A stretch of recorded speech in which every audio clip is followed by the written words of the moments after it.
क्या एनडीए में सब कुछ ठीक नहीं चल रहा है? क्या सहमात का खेल चल रहा है? हमारे साथ जदयू के राष्ट्रीय मुख्य प्रवक्ता राजीव रंजन जी हैं।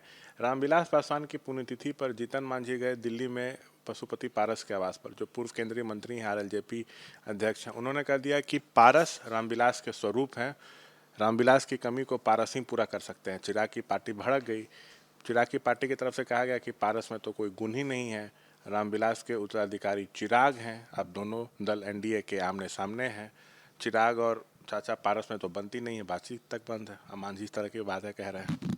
देखिए, ये छोटे मोटे मसले हैं और गठबंधन के अंदर ऐसे छोटे बड़े सवालों का समाधान समझदार नेता आपस में ढूंढ लेते हैं। इसमें किसी को भी चिंता करने की जरूरत नहीं है। जहाँ तक एनडीए का सवाल है, एनडीए के हिस्से में अभी हरियाणा की शानदार कामयाबी है और बहुत ही एक मजबूत जो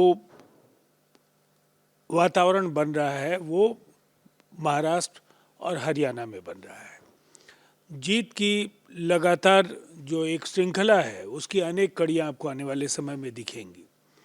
इसीलिए हम ये मानते हैं कि एक गठबंधन के अंदर छोटे बड़े सवाल उभरते हैं, लेकिन इन प्रश्नों का समाधान इन दलों का शीर्ष नेतृत्व ढूंढ लेता है।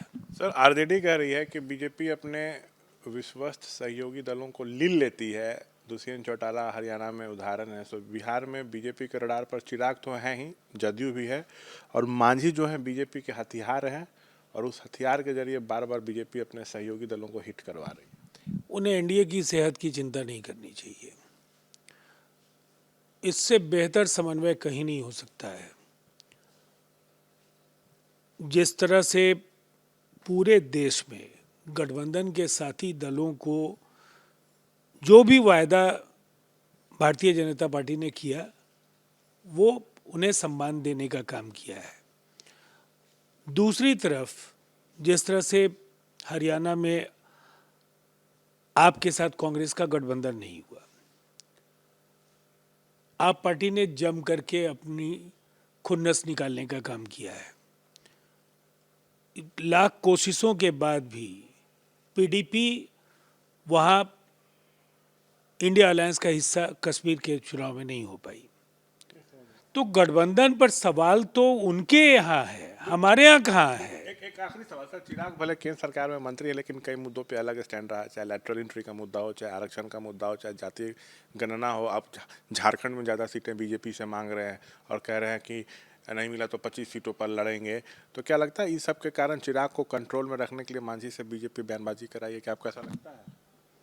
देखिए, मैं जो काल्पनिक प्रश्न है उनका जवाब नहीं देता हूँ। एक गठबंधन के अंदर अलग अलग दल होते हैं, उन दलों की अपनी अपनी इच्छाएं होती हैं। उनके बीच संवाद के जरिए सवालों का समाधान एनडीए नेतृत्व ढूंढता रहा है। इसीलिए ये कोई मसला नहीं है और इन मसलों पर किसी को बहुत चिंतित होने की जरूरत नहीं है। तमाम मसलों पर बातचीत करते हुए थे राजीव रंजन। कैमरा पर्सन विशाल के साथ शशांक कुमार, एबीपी न्यूज़, पटना।